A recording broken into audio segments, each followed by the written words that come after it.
There was a place you could walk into on a Saturday morning where the floorboards creaked like they knew your name. A place where the air smelled like floor wax and popcorn and warm candy, and the light through the front windows turned everything gold. A place where a child with a single nickel could feel like the richest kid in town. That place was Sterling's. It was the beating heart of Main Street across small towns throughout the South and neighboring states. A store so familiar you could walk in blindfolded and still know exactly where the thread was, exactly where the toys were, exactly where the candy bins waited. And almost nobody under 50 has ever stepped inside one. This is the story of the store that built Main Street, the world it created, the world that replaced it, and why the memory of Sterling still glows long after the signs came down. 1. The world of Sterling's. There was a moment, right as you stepped through the door of a Sterling's, when the world outside seemed to fall away. The air cooled, the light softened, and the smell of floor wax and popcorn wrapped around you like a familiar blanket. Wooden floors creaked under your feet in a way that felt almost conversational, as if the store were acknowledging your arrival. Glass candy bins sparkled under the warm glow from the front windows, and the sound of a cash register chimed somewhere in the distance with a metallic certainty that belonged to another era. It was a place where a child with a single coin could feel like the richest person in town, and where adults came not just to shop, but to breathe in a little calm. The aisles felt narrow in the best possible way, guiding you gently from one small discovery to the next. Ceiling fans turned in slow, lazy circles, stirring the air just enough to carry the scent of popcorn deeper into the store. Conversations drifted between shelves in soft, familiar tones. Even the light seemed to move differently inside Sterling's, catching on chrome edges and glass jars as if it had nowhere else to be. No matter how many times you visited, the store greeted you with the same warm glow and quiet welcome. Main Street in those years was a world unto itself. Every town had its own version, but they all shared the same rhythm. The courthouse clock chiming on the hour, the barbershop door swinging open and shut, the hardware store smelling of oil and sawdust, and the drugstore soda fountain humming with conversation. Sterling's fit into that landscape like a cornerstone. It wasn't just a store, it was part of the town's daily ritual. People stopped in on their way to the post office, after school, before heading home from work. It was where you overheard the news long before it reached the paper, where you bumped into neighbors you hadn't seen in weeks, where the town's stories were traded like currency. On Saturdays, the sidewalks outside filled with families moving in slow, unhurried waves. Kids pressed their faces to the windows before going inside, already planning what they'd ask for. The front door opened so often the hinges seemed to sigh with familiarity. Sterling's wasn't just part of Main Street. It was one of the reasons Main Street felt like the center of everything. Behind that sense of familiarity was a system most customers never thought about. Sterling's was part of the Butler Brothers network, a vast supply chain that quietly shaped the look and feel of small-town retail across America. Butler Brothers provided the catalogs, the merchandise, the seasonal displays, and the steady flow of goods that kept the shelves full. Some stores took the Ben Franklin name, others took regional identities like Sterling's, but they all shared the same backbone. It was a model that made each store feel both local and dependable, a blend of independence and structure that suited Main Street perfectly. Store owners flipped through thick catalogs like they were reading a map of the coming season, choosing the items they knew their neighbors would need. Trucks arrived with shipments that felt almost ceremonial, boxes filled with everything from sewing needles to Christmas ornaments. The system wasn't flashy, but it worked with a quiet precision that kept the stores humming year after year. That shared system created a rivalry that played out in towns across the South and Midwest. Ben Franklin was the bigger name, the flagship of the Butler Brothers family, but Sterling's held its own with a kind of quiet confidence. In some towns, the two stores stood only a block apart, their signs glowing like competing beacons as families decided where to spend their nickels and dimes. One might have the better toy aisle, the other the better lunch counter. One might have a clerk who knew exactly which sewing pattern your mother preferred, the other a candy counter that always seemed to give you one extra lemon drop. People chose their favorite without ever thinking of it as choosing sides. It was simply part of the rhythm of the street. The rivalry wasn't hostile. It was woven into the town's personality, a gentle tug of war that gave Main Street its charm. Kids knew which store had the best marbles, and parents knew which one had the better deals on school supplies. It was competition, yes, but the kind that made both stores feel more alive. Sterling's thrived in that world because it understood what Main Street needed. A place where life felt steady, where the familiar was always waiting, where the creak of the floorboards and the glow of the windows made you feel like everything was exactly as it should be. It was a store built on small comforts and everyday rituals. And for decades, that was enough to make it feel like the heart of the town. Even now, when people talk about Sterling's, they don't remember the prices or the promotions. They remember the feeling of stepping inside and knowing they belonged there. 2. The rise of Sterling's. The years when Sterling's was at its peak felt like the moment when Main Street and the five and dime model were perfectly aligned. The country was changing, but not so quickly that the old rhythms had disappeared. Families still walked to town on Saturday mornings. Kids still saved coins in jars. Store owners still opened their doors at dawn and swept the sidewalk before the first customer arrived. And in the middle of all that stood Sterling's, glowing like a dependable lighthouse in the daily tide of small-town life. Sterling's grew because it understood what people needed before they ever said it out loud. The stores were modest in size, but they felt full of possibility. Shelves were stocked with the small essentials that kept households running: thread, buttons, socks, notebooks, pencils, dish towels, light bulbs, and the little luxuries that made life feel brighter. The candy counter was always full. The toy aisle always had something new. The lunch counter always smelled like grilled cheese and hot coffee. Sterling's wasn't trying to dazzle anyone. It was trying to be useful, familiar, and comforting. And that was exactly what people wanted. The golden era of Sterling's was defined by a kind of quiet abundance. You could walk in needing one thing and walk out with three. Not because you were overspending, but because everything felt within reach. Prices were low enough that a few coins mattered. A child could buy a toy airplane or a bag of candy without asking permission. A parent could pick up school supplies without worrying about the bill.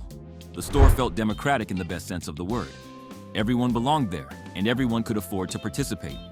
Behind the counter, the people who ran Sterling's were often the same people who lived down the street. They knew the town's rhythms, its seasons, its quirks.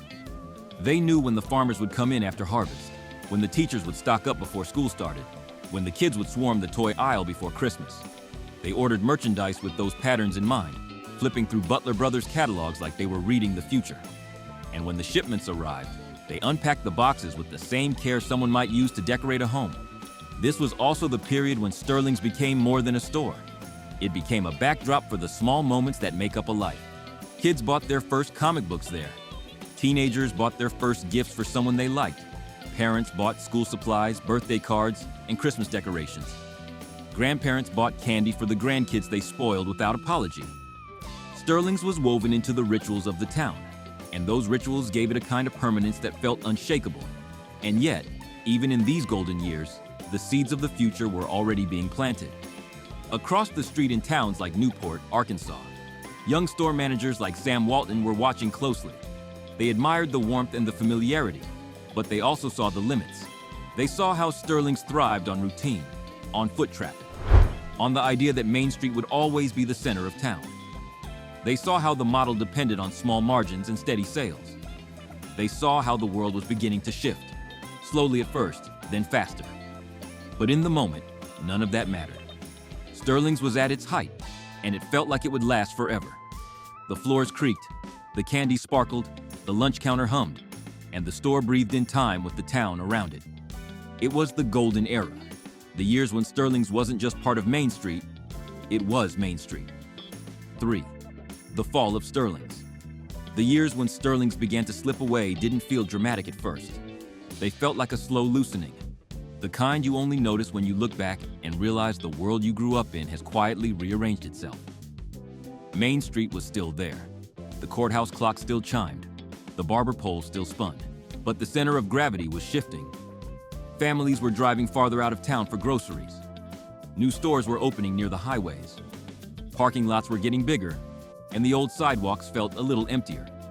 Sterling's was built for a world where people walked from shop to shop, where a store didn't need to be enormous to feel complete, where the charm of creaking floors and familiar faces was enough to keep customers coming back. But the country was changing. Suburbs were spreading. Cars were becoming the default way to get anywhere. Shopping was turning into a single-stop errand instead of a slow, wandering ritual. The five and dime model, once the backbone of small-town life, was starting to feel like a relic. The turning point came when Butler Brothers sold off their retail division, leaving stores like Sterling's without the steady support system they had relied on for decades. The catalogs changed. The supply lines shifted. The sense of being part of something larger began to fade.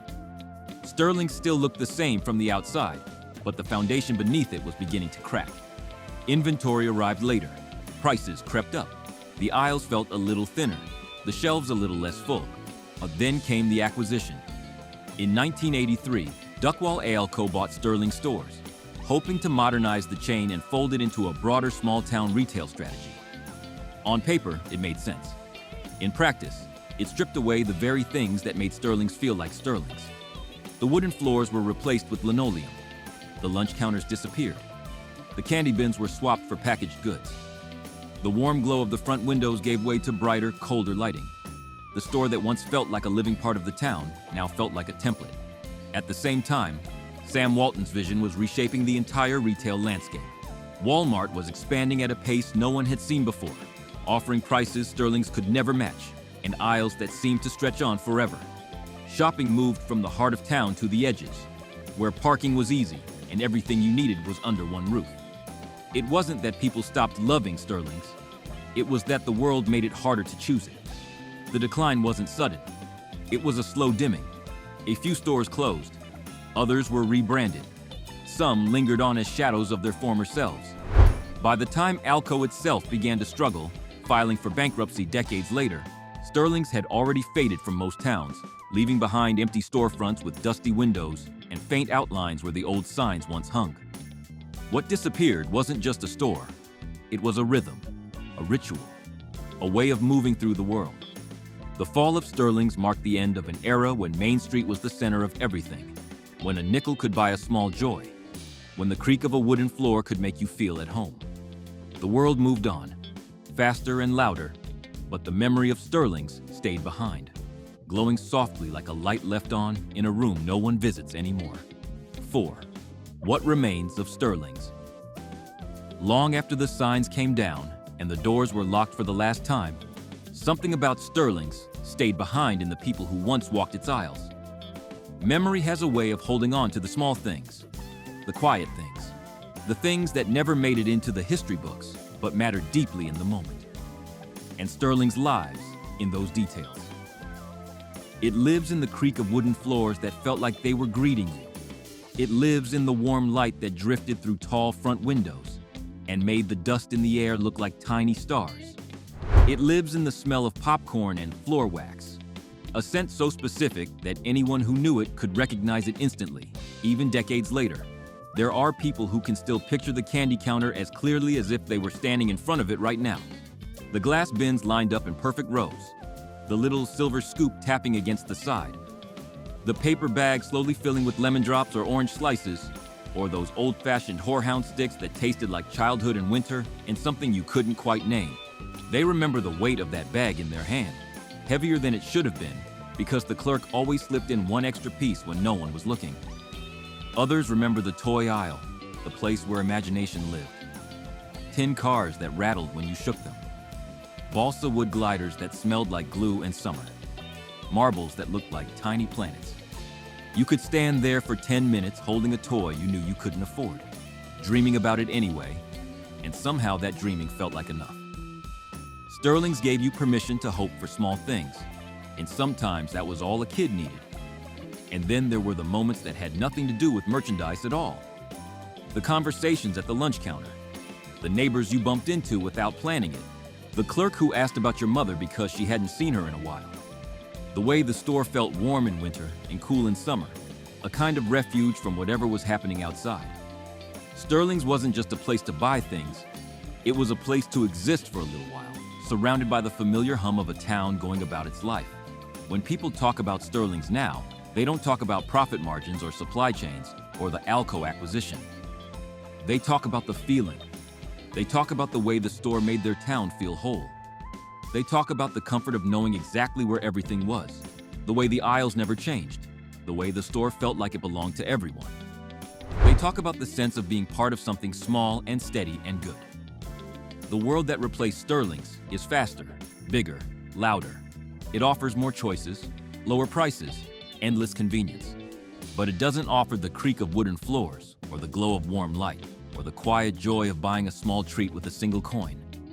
It doesn't offer the feeling of being known by the people behind the counter. It doesn't offer the sense that a store can be a piece of your life rather than just a place to shop. What remains of Sterling's is memory. Soft around the edges, warm in the middle, glowing like a light left on in a room no one visits anymore. And maybe that's enough. Maybe the fact that people still remember the smell, the sound, the feeling means that Sterling's did exactly what it was meant to do. It built a world that mattered. It made Main Street feel alive. And even though the doors are closed and the signs are gone, the memory of that world still lingers, steady and bright, like the last light in a long, quiet store. Sterling's is gone now, the floor's quiet and the windows dark, but the feeling of it never really left. It lives in the creak of old boards, the smell of popcorn, the weight of a nickel in your hand.